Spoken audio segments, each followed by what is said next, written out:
Hi, it's Anne from Walsh Quilting, and I just wanted to show you how I am using my Ultimate Stencil from Cindy Needham today. There's a square one and a circle one, and they have all kinds of cool cutout lines that you can use to mark designs of various styles. I'm only starting to use my stencils, so I'm no expert on all of the things you can do with them.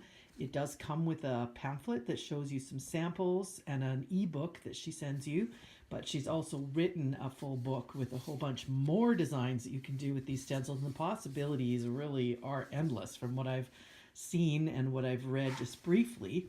So the last video I did, I was showing you how I did the geometric kind of woven sections here with my ruler, and in this plus sign block, I wanted to use the stencil.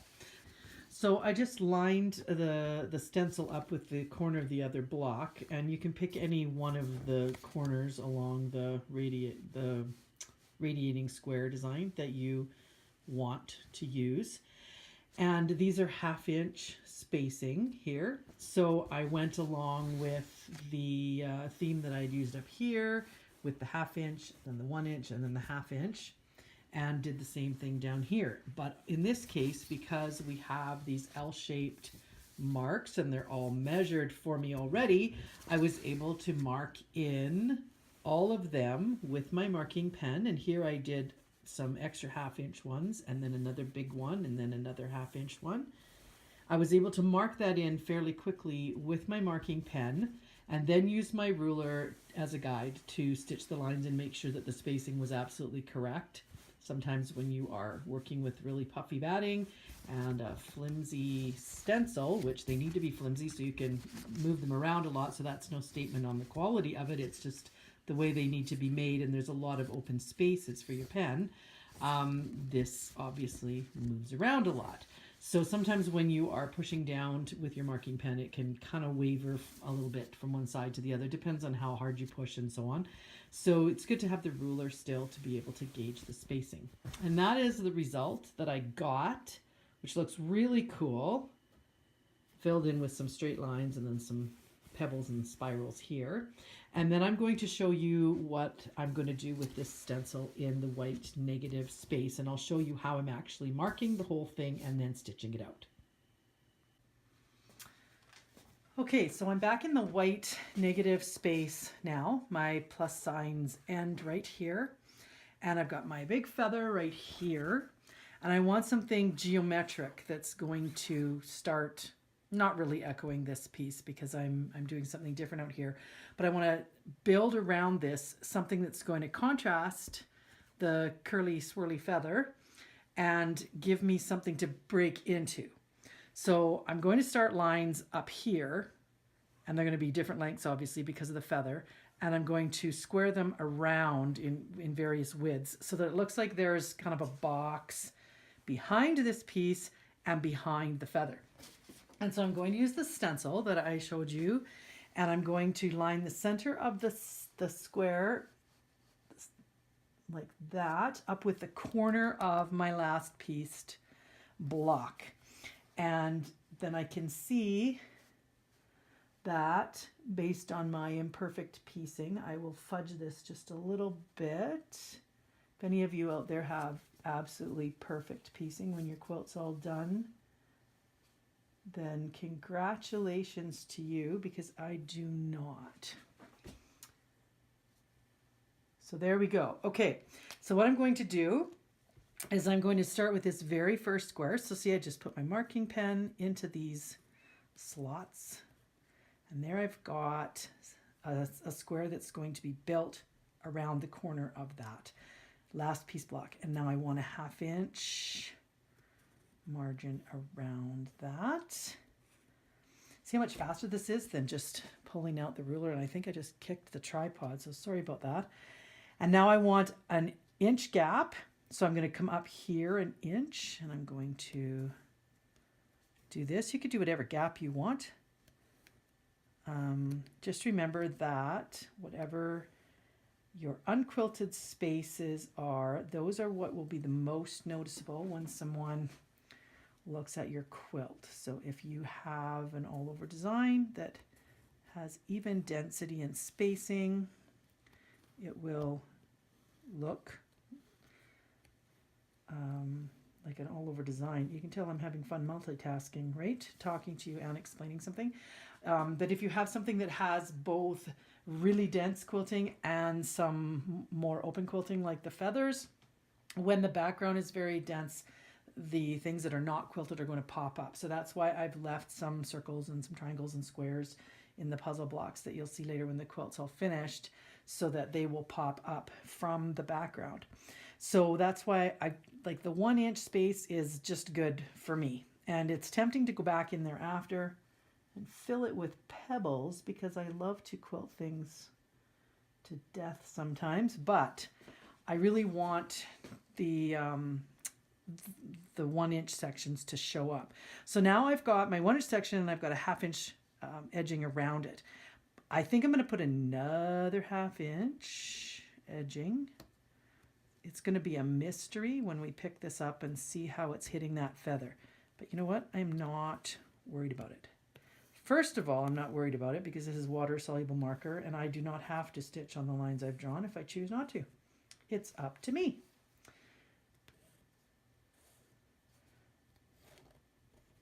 But I'm also not going to worry about it because there's no definite plan in my head for this space. In fact, I just decided to start drawing lines so that I could turn the camera on and follow up and show you what I do with the stencil. So I'm going to take a look at that. So you can see that I've got my, I hope this shows up on the white in the video. I'm just going to check. Yeah, it looks like it does. I've got my square that's kind of around here. Now I might do something funky in there. I'll decide that after, because I still haven't done my inside echo of this block, and that'll pack down some of that batting. So I might want that to just pop up. And then I've got my 1 inch border here, and I've got my square. Now I think I want more. I think I want some more bigger stuff with lines. So let me go back here, put it right back where I had it, or as close as I can. Remember, we're going for close. We're not going for perfection here. And of course, as I'm moving the batting around, I obviously have kind of fudged the spacing a little too, it looks like. But you know what, when it's all stitched out, nobody's going to care. And especially once I wash it and it all puffs up, nobody's going to care. So I think I'm going to go another inch. I better go up here because I'm not sure where the feather ends underneath again. It's kind of fun. So as I said, this is the first time I am using my stencil. I've seen really cool things done with them. So of course I had to order them. And then when I got my Statler, I was working on learning so much about the computerized designs that I didn't have these out for any custom designs right away. And now I am anxious to use them. So I did the 1 inch, and now I'm going to do another 1/2 inch, and it looks like that's going to come close enough to this piece that it'll look like a bit of an outside echo without actually being one, because I didn't want to bother doing one there. I wanted to leave this space for just whatever I decided to do. And you can also use an air erasable marker. These lines, you can just tuck your pen in there. Doesn't have to be the same marker I'm using. Okay, so I think that looks pretty cool. And I think that the geometric really contrasts with the swirly flat feather.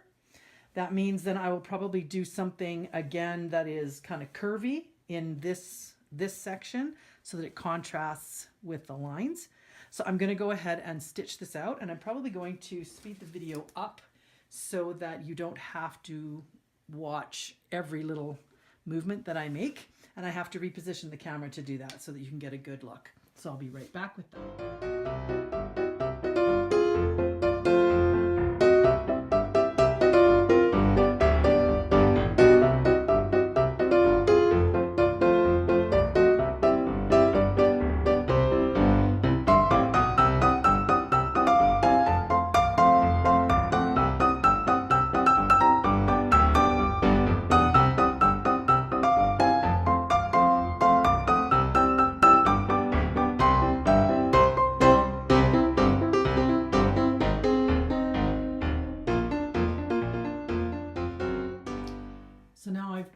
camera back to the front of the machine again so you can kind of see the effect that has.